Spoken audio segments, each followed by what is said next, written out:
Hello and welcome back to Quarterline. Today we're going to look at something a little bit different. It's actually going to be a Russian classic car, originally produced by AutoVAZ, which was formerly Volga, and came under the name of Lada, the Lada Niva four-wheel drive, first produced in 1977 and actually still in production today in places like Germany and Russia. It has now become the longest running production 4x4 in the world, surpassing the Land Rover Defender. In theory, you could actually export one to the UK under left-hand drive form if you really wanted to, because in the UK it ran from 1979 to 1997, so no longer available unfortunately. A few interesting facts about the Lada Niva. It was the very first unibody four-wheel drive vehicle in the world. Back then in 1977, we don't want a unibody four-wheel drive. The first time we take it off-road, it's going to be destroyed. Of course now, a unibody four-wheel drive is nothing unusual. The Lada Niva was the first. The other interesting fact is that figure that it's now still in production and has become the longest production four-wheel drive. Now when we're talking about that, it's in the original form, not just the same name, but still in that original format.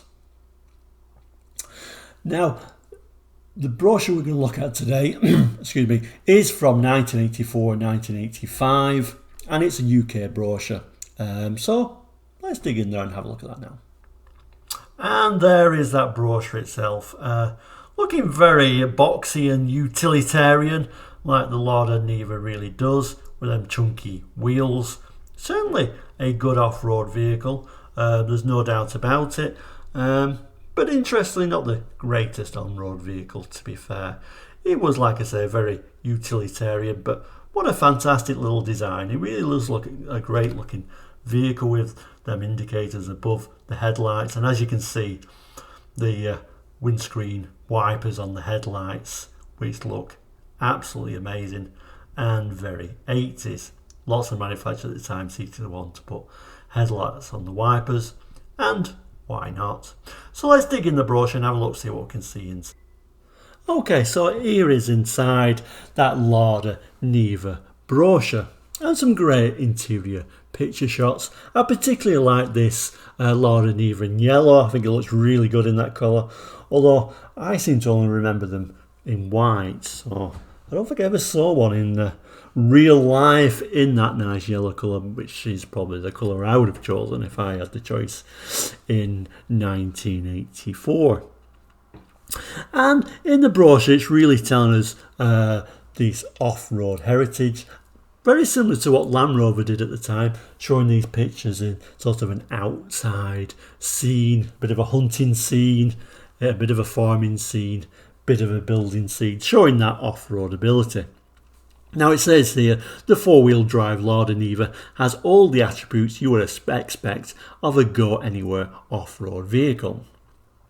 So it's really trying to liken itself to a Land Rover. Permanent four-wheel drive, 9.25 inch ground clearance, high-low gear ratios, and it's showing an absence of a fore and aft overhang, meaning it can go up some steep inclines.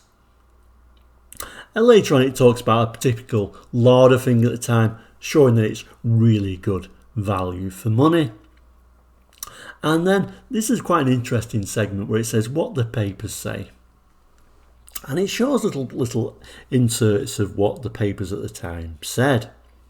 So the Daily Mirror, a UK newspaper, said it only has a little 1600cc engine, but it has a big heart. We drove it 1100 miles in 1 week on motorways, rural roads and through muddy fields.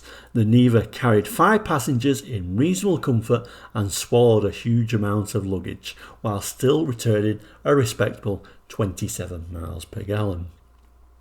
Now, what it meant by reasonable comforts, I really don't know. I can't imagine it would have been too comfortable for them 1100 miles, but certainly it's saying it's a good car for what it is. Autocar said you would expect the Russians to be able to be good at building off-road vehicles, and they certainly succeeded with the Niva. And that was in the Buyer's Guide in 1983. And then later on it's showing in the Darlington Evening Dispatch, that huge newspaper. How that got in there I don't know, but it's saying the Lada Niva is a great little all-rounder. It's robust, well equipped, cheap to buy, and it's a true 4x4 cross-country vehicle. It's got a pretty good reputation too. Competition version with a 2-litre engine won the recent Rally di Ferro in Egypt. Need we say more? So at the bottom here it's also showing some excerpts on here. All-round strength, no nonsense off-roading, big-hearted, popular price and very capable little all-rounder. Car-like driving ease. So it certainly had some people that were in favour of this car at the time, and it certainly was what it was. It was a cheap off-road vehicle that was very capable of what it did. What I also really remember of these cars, I keep mentioning it, but 1780 cars, rust. They didn't seem to last very long at all in the UK. They soon rusted, and a 10-year-old Niva was a very rusty machine at the time, and you would certainly struggle to find many on the road these days. Certainly the original UK versions anyway. But anyway, let's have a look on the back page and see what we can find there. Okay, and here is this back page on there, showing some great interior shots as well as the engine and them headlight washers, which it's showing on there as well.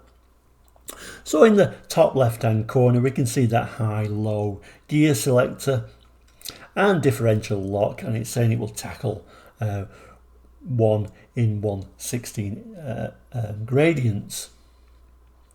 At the right hand side there it's showing it's got 47 cubic foot of workspace with the seats down and 17 cubic foot with them up.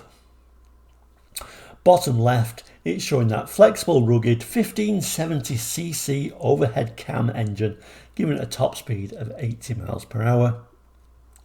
And on just to the right of it, that headlight wash wipe system, and it's short saying here an extra tough profile, aluminum bumpers with rubber end cappings are standard features on the Niva. The next page along is showing sort of Lada care, and it's showing personal touches with some optional extras you can get. And then it's showing the performance being 0 to 60 in 23 seconds and a maximum speed of 81 miles per hour. So there we have it. That is the Lada Niva brochure. So there we go. There comes to the end of another episode of Quarterlight. Certainly a great little off-road vehicle. I always find with these Lada brochures though, it's always a different type of paper. It's almost like a cardstock paper. Something a little bit different. You can always tell a Lada brochure without even having your eyes open. Let me know what you think about the Lada Niva. Jot it down in the notes. And if you have got any particular brochure you want me to have a look at or review, please do jot that in the comments as well. Anyway, please do like and subscribe, and we'll see you very soon. Take care and goodbye.